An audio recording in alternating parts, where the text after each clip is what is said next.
I want to go to our panelists to sum up their thoughts for the evening. And at this time, we are at 9:27, so try to keep your marks to 1 minute or less. And we'll just start with council member, and we'll go that way. Sure. Well, thank you for putting this conversation together. Thank you all for being here. These are very hard conversations. I wanted to say that I appreciate Commissioner Trevillion's comments about process, and that's where I feel we are right now.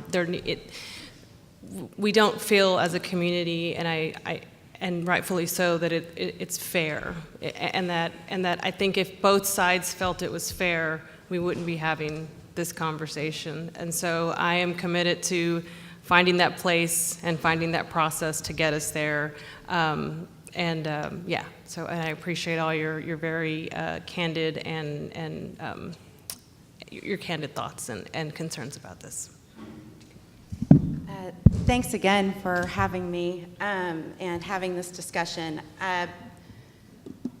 I think that we're moving forward, but we still have a long way to go. I'm on the front lines with you guys seeing what is going down in the streets, and I completely agree. There is a large, kind of perception gap. I think that's the best way I can put it. There seems to be a large perception gap, and for those of us that are in the mix, and we're dealing with the report with the Black and Hispanic people being the majority of the people in our jail and not the majority of people in our community, I can tell you one of the reasons is we have a huge disparity in funds. The defense bar to actually go out to our jail that's an hour away from the courthouse in traffic each way, to go all of these things, you don't get paid to do any of it. And until Travis County, I believe the budgets for the DAs, the county attorneys, and the sheriff's office are, I can't even imagine, 20 million altogether, 30 million. I think we have a little over 1 for all defense bar in town. We have got a funding crisis for the defense. And I think that until we fund the other side, we can never even come close to parity. We can't come close to getting things pulled together. And I think that we have to have both sides equally funded at the table with a voice. It's the only way. Thank you.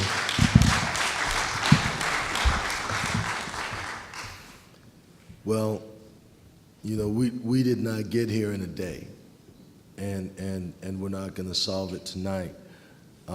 This will be my first budget, and what I ask of all of our department heads and all of our executive team is what problems do we have on the ground now? How do we prioritize those problems? What are we trying to solve with the budget that you submit to us? I mean, it really is getting back to the basics. It is, you know, what is a priority for us as a community?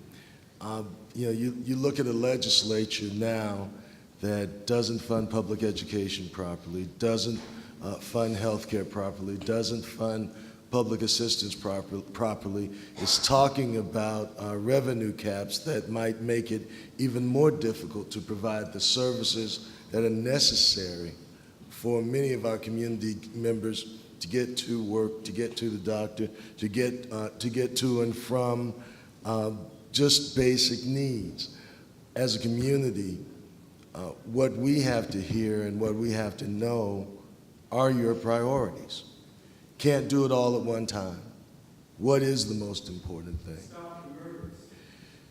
So what we need to hear during the process is you in the Commissioner's Court, is you in City Council, is you being intimately involved in what goes on with our processes, because we respond to what we hear. So when you are there, when you are present, makes a difference. When I worked at the City of Austin, I saw Nelson every week, and certainly you can't get everything done, but he's a respected voice there, and a lot of things that he helps define as important get done. So everything that we're going to do will be the things that the public asks us to do. So we need your voices. I'm only one vote. There are a lot of ideas that I think are great ideas, but unless I can get 2 more votes, it doesn't get funded. So it's important that you come and help define what the most important things are to you. The types of things that I focus on, I'm a civil rights person. I grew up in Mississippi in the 60s and the 70s. I've had a gun pointed in my face. But then at the same time, a couple of my best friends were police officers who were real people. And what we have to do is let folks know consistently that we will keep records. When you do good things, we'll commend you for doing right. When you do bad things, we will take the necessary action. But Frederick Douglass said it, and it's as correct today as when he said it then. Power concedes nothing without a demand. Briefly, I'm going to thank Vincent for this great program.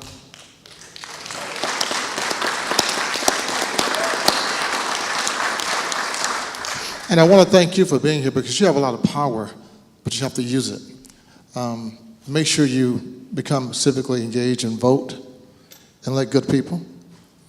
Also, I see some very good attorneys in the audience tonight who are very aggressive. I like that. My buddy Skip Davis, who stays in trouble all the time. But that's a good thing. Robert Ranko's got a great page on police brutality. So is Amber. Look for the folks who will fight for your rights. And finally, I am very excited about Margaret Moore in the DA's office, people like Dexter. They're doing very innovative stuff in this city. So give credit where credit is due.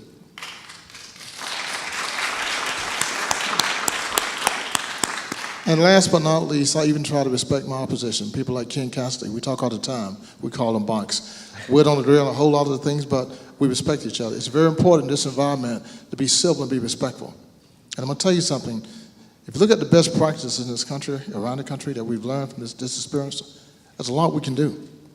So don't become a cynic because you have a lot of power. Inform yourself, get involved every day in your neighborhood, encourage folks to do the right thing, starting with your kids. And when folks do the right thing, give them a hug. They do the wrong thing, criticize them. Thank you. Thank you. So we talked a lot about transparency and being honest about information. I am a millennial, and people that are around my age, we don't understand why we can't get information right away because that's just the world we live in. Matter of fact, we live in Austin, which is the new Silicon Valley, right? So there's no reason why data should not be driving everything that we do, everything that we, our investigations and so forth. Evidence-based policing is where we need to go. I'm gonna plug my organization right quick for 2 seconds here. So in October, from the 26th to the 28th, we've partnered with the Austin Police Department to have an event called Big Data and Community Policing, right? So to facilitate conversations about why it's not where it needs to be, why we can't just pull up quickly, the information that's in these reports, and why it's not real time. Because I guarantee you, there are plenty of jurisdictions in America that, that do have that access to us. To their cities. So we are looking forward to that. If you need any information, you can come talk to me, or you can talk to Eric Bird, or you can talk to the chief about it. But we would love to see your faces there because we need your comments, we need your questions. So, thank you. Thank you. Vincent, thanks again for hosting this again. Any opportunity for us to come together, as long as we're talking, hopefully we're working towards common ground. Albeit we are not a perfect police department, I sit here and tell you, you have a police department to be proud of. You have men and women that are committed to your safety, men and women that are on the street right now, in some cases putting their lives on the lines for total strangers, for our family, our community.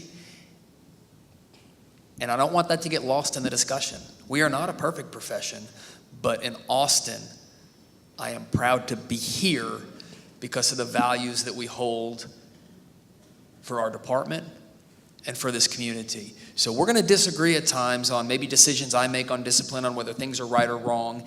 And I sit here and tell you that unfortunately we will probably have another critical incident that may be questionable because of the nature of what we do and the instant the moment that it happens in. We will train our officers to the best of our abilities. We will equip them to the best of our abilities so that they have every opportunity to make the right decision. But policing is so dynamic that unfortunately you are going to see instances occur around the country or here locally that maybe didn't go the way they should go. And that's when we have to step up and be accountable for that. But I just want to highlight, and I think that everyone recognizes this, that the vast majority of police officers that are out there are men and women that signed on to do this job for the right reasons, with a clear heart, a clear mind, and they get it right every single day. We're here today talking about the instances when it doesn't go right, and what do we do to fix that? What do we do to try and keep that from happening again, and then to have the important conversations around that and how we work together towards that. So although these conversations will get contentious, they need to be contentious because that's going to drive us towards solutions. So I appreciate you all being here tonight. I appreciate being challenged. I have members of my executive team. The APA is here.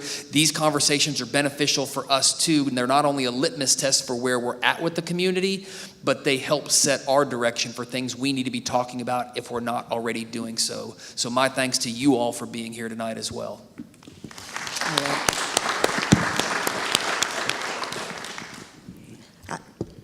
I do thank you for hosting this. We're proud of what the innovations we brought to this process here in the DA's office. But they wouldn't have happened had people like Nelson, Mimi, Chaz, Ken, had not those people taken hours of their time to sit down with us, me, and educate me, give their viewpoints, and give me enough trust to say, you know, hey, let's see if we can't do it better. And that's the power they're talking about, that you can wield if you will take the time to engage, listen, and then give civil feedback. We can make a difference. It can change, and it is changing every single day. Thanks.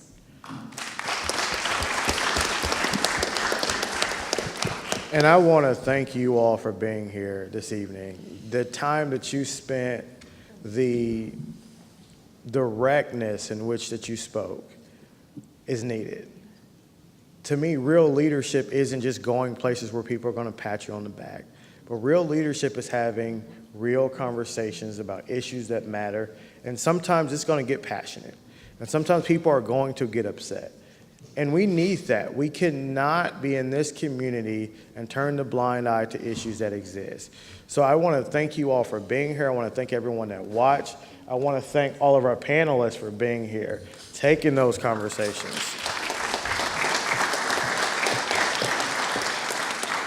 And Jeff talked about this a little bit earlier, about he said that, you know, we didn't get here overnight. And I think that's important to realize. Because on this stage, what you have is, you have Margaret Moore, who was just elected, who took office in January. You have Chief Manley, who just became the interim police chief at the end of last year. You have Delia Garza, who was elected just a few years ago. And you have Jeff Trevelyan, who just took office in January. And we have community leaders that have been given so much of their time and their energy. They didn't create all of the issues that we're dealing with tonight. These have been systemic, and we must continue to work forward. And I close by talking about this. I went to Gibbons Park this weekend to talk about this conversation. And some of the feedback I got was, Vince, I don't want anything to do with the Democratic Party, and I don't want anything to do with law enforcement. And I heard that feedback, and I listened to it. And I understand the concerns that people face, and I understand the times that people have been left out. But I think as we move forward as a community, it's going to be so important for us to make sure that as we are here tonight, as we did, we continue to think about those that are not here, who do not want to be involved. And, you know, I'm the political chair, so I feel like I would be malpractice for me not to talk about the realities that we are existing in our country right now. We are under attack. You have a man in the White House that talks about law and order, code work, lock up black and brown people and poor whites. You have him talking about Latinos not being qualified to be judges because they're Latino. He talks about and treats women like they're pieces of meat. He mocks the disabled, talks about veterans. We are under attack. He goes after refugees and immigrants and little kids. At this time, we may have our differences. We may have our disputes, but we have to find a way to come together for some common ground. Because if we don't, they will run over us. This is the time for us to find the courage, to find everything that we can to fight, to come together, to make our community better. And if we do that, we will stand up and meet the challenge of our time, just like those that came before us. And we will say that in our moment we rose to the occasion, and that as we look forward, our children will have better lives. So thank you so much for being here tonight, and drive safely.